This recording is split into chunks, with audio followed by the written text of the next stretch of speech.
मैत्रिणींनो, कोणताही पदार्थ बनवायचा म्हटलं की मला मोजून मापूनच बनवावं लागतो. म्हणजे काय, पाण्याचा अंदाज असो, साखरेचा पाक बनवताना साखरेचं प्रमाण असो, काही ना काहीच पदार्थ बनवायचं म्हटलं की मोजूनच बनवावं लागतो.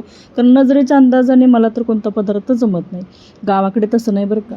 प्रत्येकाचं हे उन्हाळी पदार्थ बनवून बनवून एवढं त्यांना प्रॅक्टिस झालेलं असतं की नजरेनं डोळ्याच्या अंदाजाने पाण्याचा अचूक अंदाज सांगतात. रात्रभर भिजवलेला शाबू सकाळी छान असा भिजलेला, चुलीवरती पाणी गरम करण्यासाठी ठेवलेलं आणि अचूक अंदाजाने त्यांनी ह्या भातवड्या बनवलेल्या आहेत. शाबूच्या भातवड्या आहेत, बटाटा काही किसून घातला नव्हता. आणि मिश्रण छान असं ट्रान्सपरंट झालं की भातवड्या छान अशा कागदावरती घालून घेतल्या.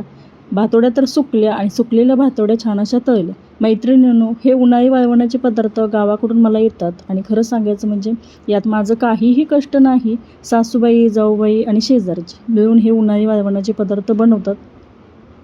त्यांचं हे सगळं बनवून तर झालंय. मे महिन्याच्या सुट्टीला ज्यावेळी मी जाणार त्यावेळी हे पदार्थ मी घेऊन येते. आमच्या घरी उन्हाळी वाळवणाचे पदार्थ बनवून झाले. तुमचे झाले का? कमेंट करून सांगा.